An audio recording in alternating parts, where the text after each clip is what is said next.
কলাগুৰু বিষ্ণুপ্ৰসাদ ৰাভাই পুত্ৰক ৰাষ্ট্ৰীয় স্বয়ংসেৱক সংঘৰ প্ৰশিক্ষণ গ্ৰহণৰ বাবে উপদেশ দিছিল। এয়া আমি কোৱা কথা নহয়, স্বয়ং কলাগুৰুৰ পুত্ৰই কৈছে। আৰু মোৰ পিতৃ কলাগুৰু বিষ্ণুপ্ৰসাদ ৰাভাই মোক বাৰে বাৰে কৈছিল যে নৰেনে এনেকৈ ৰাষ্ট্ৰীয় স্বয়ংসেৱক সংঘৰ এনেকুৱা কুচকাৱাজ কৰে, এই লাঠি প্ৰদৰ্শন কৰে, অমুক কৰে, তই গৈ তাতে সেই শিক্ষা ল'বি। কলা টুপি, বগা কামিজ, খাকী পেণ্ট পিন্ধা এইজন কলাগুৰুৰ পুত্ৰ বিধায়ক পৃথ্বীৰাজ ৰাভা। তেজপুৰ একাডেমী স্কুলত পঢ়ি থকা অৱস্থাতে বোলে পিতৃ বিষ্ণুপ্ৰসাদ ৰাভাই পৃথ্বীৰাজক RSSত প্ৰশিক্ষণ ল'বলৈ অনুপ্ৰাণিত কৰিছিল। মই যেতিয়া তেজপুৰ একাডেমী স্কুলত পঢ়ি আছিলোঁ, তেতিয়া তেজপুৰ একাডেমী স্কুলৰ আমাৰ শিক্ষাগুৰু নৰেন্দ্ৰদেৱ শাস্ত্ৰী, তেখেতে তেজপুৰ একাডেমী স্কুলৰ সন্মুখত আবেলি সময়ত স্কুল ছুটিৰ পিছত শাখাৰ যি আমাৰ কুচকাৱাজ কৰে স্বয়ংসেৱকসকলে, এই কুচকাৱাজৰ অনুষ্ঠান কৰিছিল। আৰু মোৰ পিতৃ কলাগুৰু বিষ্ণুপ্ৰসাদ ৰাভাই মোক বাৰে বাৰে কৈছিল যে নৰেনে এনেকৈ ৰাষ্ট্ৰীয় স্বয়ংসেৱক সংঘৰ এনেকুৱা কুচকাৱাজ কৰে, এই লাঠি প্ৰদৰ্শন কৰে, অমুক কৰে, তই গৈ তাতে সেই শিক্ষা ল'বি। তেতিয়া মই মোৰ ঘৰ কলিবাৰী, তেজপুৰৰ কলিবাৰী, ঘৰত কিতাপ থৈ খোৱা খাদ্য খাই আকৌ দৌৰি দৌৰি তেজপুৰৰ এই একাডেমী স্কুললৈ আহিছিলোঁ। আহি নৰেন্দ্ৰ শাস্ত্ৰীৰ ওচৰত আমি এই ৰাষ্ট্ৰীয় স্বয়ংসেৱকৰ যি কুচকাৱাজ এয়া আমি পৰিদৰ্শন কৰিছিলোঁ বা শিক্ষা লাভ কৰিছিলোঁ।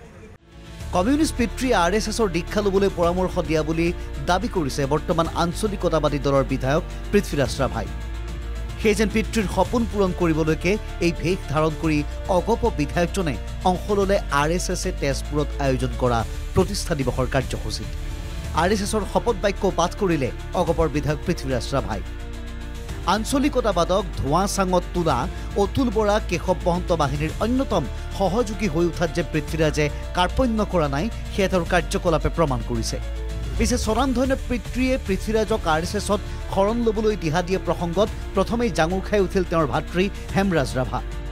ছ'চিয়েল মিডিয়াত প্ৰতিক্ৰিয়া ব্যক্ত কৰি হেমৰাজে লিখিছে, কলাগুৰু বিষ্ণুপ্ৰসাদ ৰাভা যদি সঁচাকৈ RSSৰ অনুগামী আছিল, তেনেহ'লে দীনদয়াল উপাধ্যায়ৰ দৰে অসমৰ বিমানবন্দৰ, দলং, কলেজ, বিশ্ববিদ্যালয়ৰ নাম বিষ্ণুপ্ৰসাদ ৰাভাৰ নামত নামকৰণ কৰক। কলাগুৰুৰ পিতৃ গৃহটি আটক ধুনীয়াকৈ মেৰামতি কৰক, কওঁতাজনেই প্ৰথমে আগভাগ লওক। ইমানেই নহয়, বিষ্ণুপ্ৰসাদ ৰাভাৰ পুত্ৰ তথা বিধায়ক পৃথ্বীৰাজ ৰাভাৰ ভাতৃ হেমৰাজ ৰাভাই পুনৰ ছ'চিয়েল মিডিয়াত ক'লে, বন্দুক ধৰা মানুহে ক'ৰবাত লাঠি ধৰিবলৈ ক'ব নেকি? বিশ্বাস কৰিব নোৱাৰি।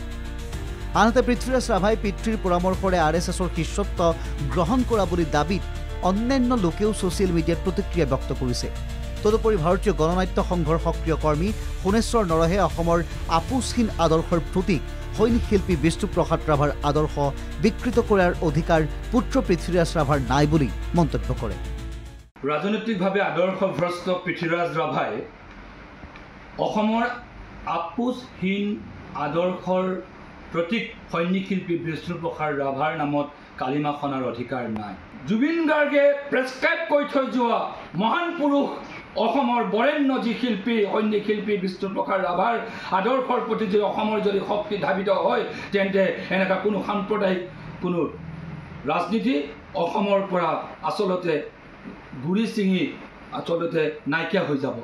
এই ভয়ে তেওঁলোকৰ টোপনি, তেওঁলোকৰ নিদ্ৰা হৰণ কৰিছে। সেই মুহূৰ্ততে হুলেৰে হুল কৰাৰ ৰাজনীতিৰে RSSে পৃথ্বীৰাজ ৰাভাৰ এই অযোগ্য আদৰ্শভ্ৰষ্ট পৃথ্বীৰাজ ৰাভাৰ যোগেদি বিষ্ণুপ্ৰসাদ ৰাভাৰ গাত কালিমা সানিবলৈ যত্ন কৰিছে। এই খুব অভিপ্ৰায় কেতিয়াও আমি সফল হ'বলৈ নিদিওঁ। আঞ্চলিকতাবাদী দল অগপৰ বিধায়ক পৃথ্বীৰাজ ৰাভাই RSS প্ৰীতি সন্দৰ্ভত কলাগুৰুক টানি অনা প্ৰসংগই ৰাজ্যত প্ৰতিক্ৰিয়াৰ সৃষ্টি কৰিছে।